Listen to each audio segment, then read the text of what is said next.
네, 안녕하세요. 오늘은 빅데이터를 중심 주제로 다뤄보겠습니다. 우선 빅데이터의 정의와 특징에 대해서 먼저 소개해드리면 빅데이터는 이름 그대로 많은 양의 데이터를 의미합니다. 빅데이터는 기존 데이터보다 너무 방대하여 기존의 방법이나 도구로 수집하고 저장, 분석 등이 어려운 정형 및 비정형 데이터들을 의미합니다. 1분 동안 구글에서는 200만 건의 검색, 유튜브에서는 72시간의 비디오, 트위터에서는 27만 건의 트윗이 생성된다고 합니다.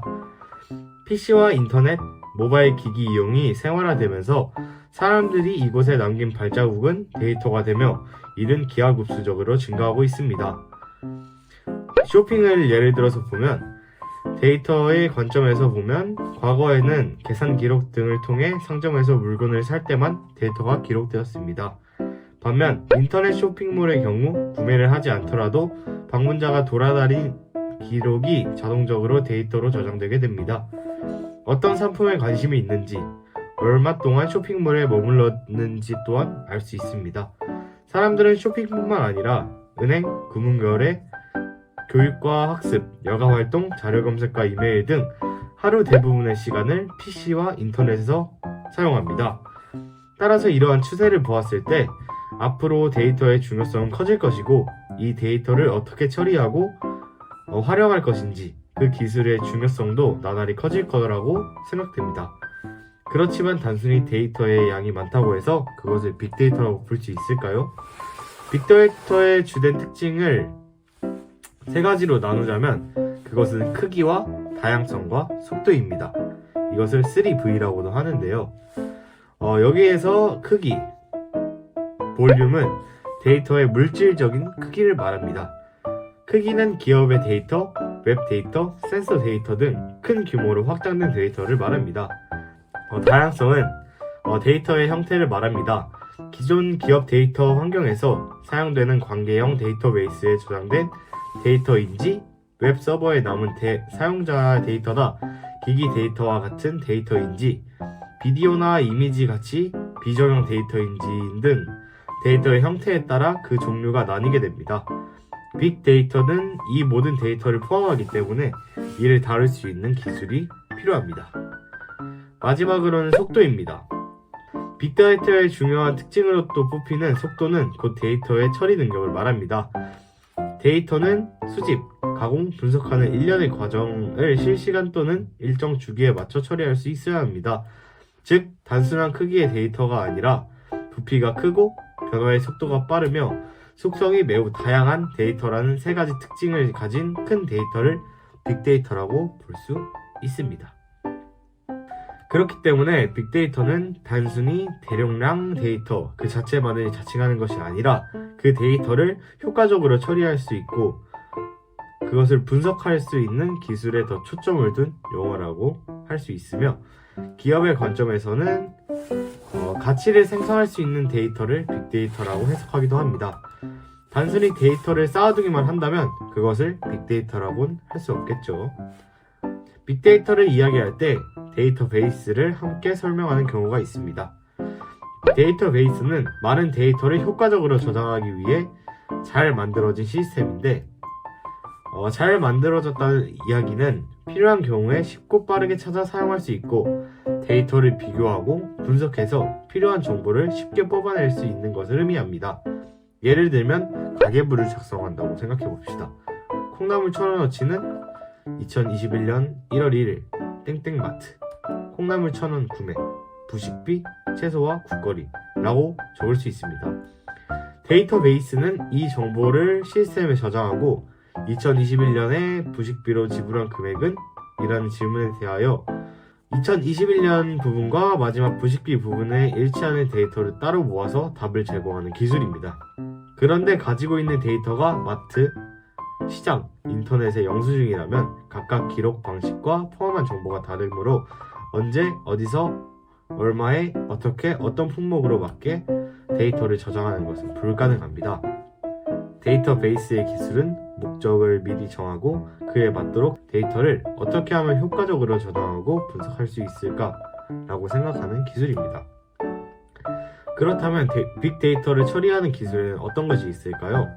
빅데이터를 처리하는 기술은 여러 가지가 있지만 한 가지 예로 들자면 구글이 발표한 맵리듀스 기술입니다. 맵리듀스 기술은 빅데이터 처리 기술 중에서 가장 널리 사용되며 다른 처리 기술에 기반된 기술입니다.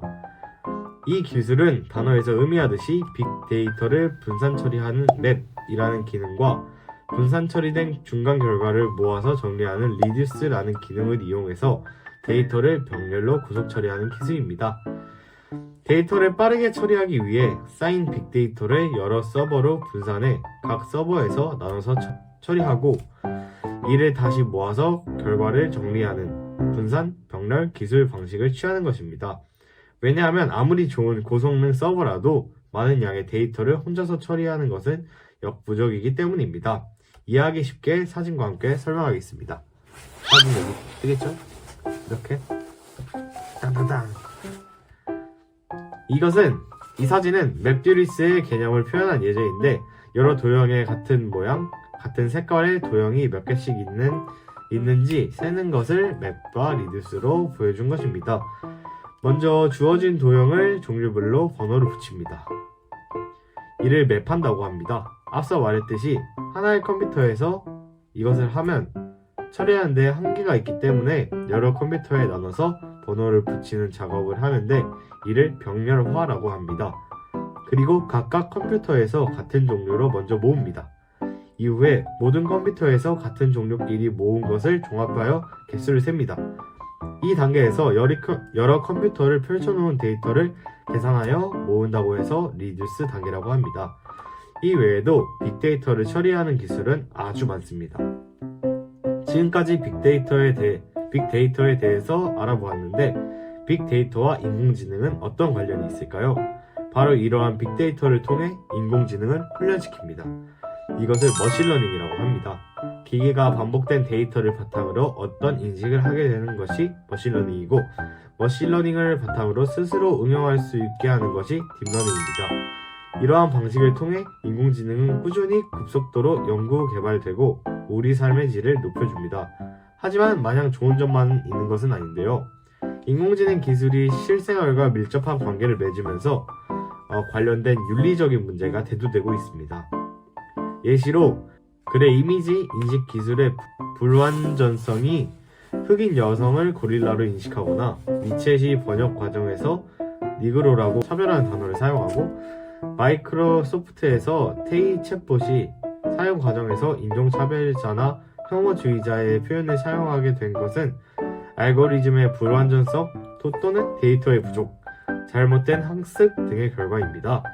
이제 기업은 인공지능 기술을 적극 도입할 수밖에 없고 모든 개발에서 인공지능 우선 정책을 채택하면서 동시에 만일에 발생할 수 있는 윤리적인 문제를 최소화하기 위한 준비를 해야 할 필요가 있습니다. 첫째는 각사의 제품과 서비스를 출시하기 전에 잠재적인 윤리 이슈가 존재하는지 여러 전문가로 구성된 새로운 방식의 윤리위원회를 구성해야 합니다. 구글은 이미 몇 년 전에 구성해 운영하고 있다고 합니다. 둘째는 학습에 필요한 데이터가 사회적 편향이나 왜곡을 담고 있는지 검증하는 데이터 윤리 프레임워크를 개발하거나 활용해서 자사의 데이터 문제가 있는지 사전에 확인해야 합니다. 셋째는 내부 인공지능 개발자나 관계자가 지켜야 하는 윤리 원칙을 수령하고 이를 엄중하게 진행하기 위해 내부 프로세스를 만들어야 합니다. 마이크로소프트, 딥마인드 등 개발 회사들은 이런 원칙을 대회에 발표하고 내부 엔지니어들에게 지키라고 요구하고 있습니다. 넷째는 사용자가 발견하는 윤리적 문제를 회사가 보고받을 수 있는 채널과 이에 대한 대응 정책을 수립해야 합니다. 구글이나 마이크로소프트는 문제 발생 시 하루 만에 빠르게 대응한 사례가 대표적입니다. 다섯 번째는 사용자가 지켜야 할 가이드라인이나 서비스나 제품 구매 시에 명확하게 알려줄 수 있어야 합니다. 소니가 페퍼 로봇을 구입하는 사용자에게 받는 동의서에는 페퍼 로봇이 가지고 하지 말아야 할 점이 기술되어 있습니다. 그리고 프라이버시 문제도 있습니다. 인공지능은 필연적으로 많은 데이터를 요구합니다. 데이터에는 고양이 사진, 강아지 사진과 같이 그다지 정보 보호가 필요하지 않은 데이터도 있지만 개인의 취향, 검색 기록, 패턴과 같은 정보 보호가 꼭 필요한 데이터도 있습니다. 보안에 민감한 데이터도 마구잡이로 취업할 경우 데이터 프라이버시 문제가 생길 수 있습니다. 예를 들어서 최근에 한 해외 유튜버가 구글의 광고 엔진에 대한 음모론을 제시했습니다. 자신은 전혀 강아지를 좋아하지 않고 강아지를 키운 적도 없으며 당연히 강아지 장난감에 대해서 검색한 적도 없다고 합니다.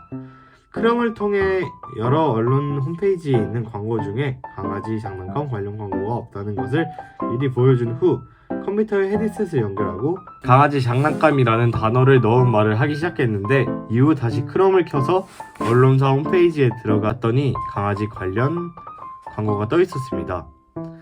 현재 위 주소의 기사에서는 구글이 마이크를 통해 음성 기록을 수집하지 않는다고 했지만 이것이 시사하는 점은 충분히 이러한 일들이 일어나고 있다는 것입니다. 해결 방안은 데이터를 수집할 때 사용자에게 개인정보 활용에 대해 고지하고 허가를 받도록 하는 것, 그리고 수집된 데이터를 익명으로 저장하는 듯 이런 것들이 있습니다. 이렇듯 인공지능이 발전해가면서 해결해야 할 숙제 또한 많아집니다. 무엇보다 인간에게 해를 끼치지 않는 범위에서 기술 발전이 되어야 할 것입니다. 지금까지 빅데이터, 그 빅데이터로 훈련받아 개발되는 인공지능의 문제점에 대해서 알아보았습니다. 감사합니다.